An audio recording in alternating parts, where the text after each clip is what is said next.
నమస్కారం friends, rainbow career academy YouTube ఛానల్కు స్వాగతం. ఈరోజు మనం కాంపిటేటివ్ ఎగ్జామ్స్లో పదే అడిగే 10 అతి ముఖ్యమైన ప్రశ్నలు మరియు వాటి పూర్తి వివరణల గురించి తెలుసుకుందాం. వీడియోలోకి వెళ్లే ముందు మా ఛానల్ని లైక్ చేయండి, షేర్ చేయండి మరియు తప్పకుండా సబ్స్క్రైబ్ చేసుకోండి. అలాగే కింద ఉన్న డిస్క్రిప్షన్లో మా వాట్సాప్ ఛానల్ లింక్ ఉంది. లేటెస్ట్ అప్డేట్స్ కోసం వెంటనే జాయిన్ అవ్వండి. ప్రశ్న: భారత ఉపరాష్ట్రపతిని ఎవరు ఎన్నుకుంటారు? సమాధానం: పార్లమెంటు సభ్యులు. వివరణ: భారత రాజ్యాంగం ప్రకారం ఉపరాష్ట్రపతిని రాజ్యసభ మరియు లోక్సభ సభ్యులతో కూడిన ఎలక్టోరల్ కాలేజీ ద్వారా ఎన్నుకుంటారు. ఇందులో నామినేట్ చేయబడిన సభ్యులు కూడా పాల్గొంటారు. ప్రశ్న: రాష్ట్రాల పునర్వ్యవస్థీకరణ ఏ సంవత్సరంలో పూర్తయింది? సమాధానం: 1956. వివరణ: భాషా ప్రాతిపదికన రాష్ట్రాలను ఏర్పాటు చేయాలని రాష్ట్రాల పునర్వ్యవస్థీకరణ కమిషన్ ఇచ్చిన నివేదిక ప్రకారం 1956లో భారతదేశంలో రాష్ట్రాల సరిహద్దులను మార్చడం జరిగింది. ప్రశ్న: మహాత్మా గాంధీ హత్య తర్వాత ఆల్బర్ట్ ఐన్స్టీన్ ఏమని వ్యాఖ్యానించారు? సమాధానం: రక్తం మాంసం ఉన్న ఇలాంటి ఒక మనిషి ఈ భూమిపై నడిచాడంటే రాబోయే తరాలవారు నమ్మకపోవచ్చు అని ప్రసిద్ధ వ్యాఖ్య చేశారు. వివరణ: గాంధీజీ అహింసా సిద్ధాంతాలకు ప్రభావితుడైన ఐన్స్టీన్ ఆయన మరణం తర్వాత ప్రపంచానికి గాంధీజీ గొప్పతనాన్ని వివరిస్తూ ఈ మాటలు అన్నారు. ప్రశ్న: చిత్తోర్గఢ్ కోటలో విజయ్ స్తంభం విక్టరీ టవర్ నిర్మించింది ఎవరు? సమాధానం: రాణా కుంభా.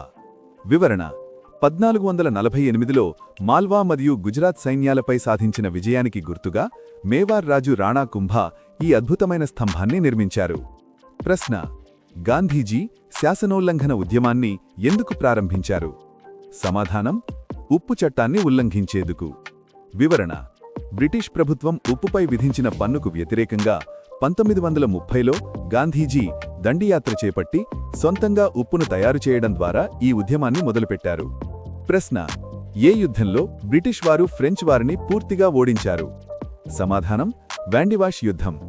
వివరణ: 1760లో జరిగిన ఈ యుద్ధంతో భారతదేశంలో ఫ్రెంచ్ వారి అధికారం దాదాపు అంతమైంది మరియు బ్రిటిష్ వారి ఆధిపత్యం స్థిరపడింది. ప్రశ్న: సర్వే ఆఫ్ ఇండియా ఏ కేంద్ర మంత్రిత్వ శాఖ పరిధిలో ఉంటుంది? సమాధానం: శాస్త్ర మరియు సాంకేతిక మంత్రిత్వ శాఖ. వివరణ: భారతదేశపు పురాతన శాస్త్రీయ విభాగమైన ఇది దేశానికి సంబంధించిన మ్యాపుల తయారీ మరియు భౌగోళిక సర్వే బాధ్యతలను నిర్వహిస్తుంది. ప్రశ్న: భారతదేశంలో ప్రాంతీయ స్వయం ప్రతిపత్తి ఏ చట్టం ద్వారా ప్రవేశపెట్టబడింది? సమాధానం: భారత ప్రభుత్వ చట్టం 1935. వివరణ: ఈ చట్టం ద్వారా రాష్ట్రాల్లో ద్వంద్వ పాలనను రద్దు చేసి ఎన్నికైన మంత్రులకు ఎక్కువ అధికారాలిచ్చే స్వయం ప్రతిపత్తిని కల్పించారు. ప్రశ్న: ఇప్పటికీ రాజు పాలనలో ఉన్న దేశమేది? సమాధానం: సౌదీ అరేబియా. వివరణ: సౌదీ అరేబియా ఒక సంపూర్ణ రాచరిక వ్యవస్థ గల దేశం. ఇక్కడ రాజు దేశాధినేతగా మరియు ప్రభుత్వ అధికర్తగా వ్యవహరిస్తారు. ప్రశ్న: భారత రాజ్యాంగంలోని ఆర్టికల్ 370 దేనికి సంబంధించింది? సమాధానం: జమ్మూ కశ్మీర్కు ప్రత్యేక హోదా. వివరణ: ఈ ఆర్టికల్ ద్వారా జమ్మూ కశ్మీర్కు స్వయం ప్రతిపత్తి మరియు ప్రత్యేక హక్కులు ఉండేవి. అయితే 2019 ఆగస్టులో దీనిని రద్దు చేశారు. చూశారుగా ఫ్రెండ్స్, ఇవి ఈ రోజుటి టాప్ 10 క్వశ్చన్స్. ఇలాంటి మరిన్ని ఇంట్రెస్టింగ్ వీడియోల కోసం మా రెయిన్బో కెరియర్ అకాడమీ ఛానల్ని సబ్స్క్రైబ్ చేసుకోండి. మరిన్ని వివరాల కోసం డిస్క్రిప్షన్లో ఉన్న వాట్సాప్ లింక్ ద్వారా మాతో జాయిన్ అవ్వండి. Thank you.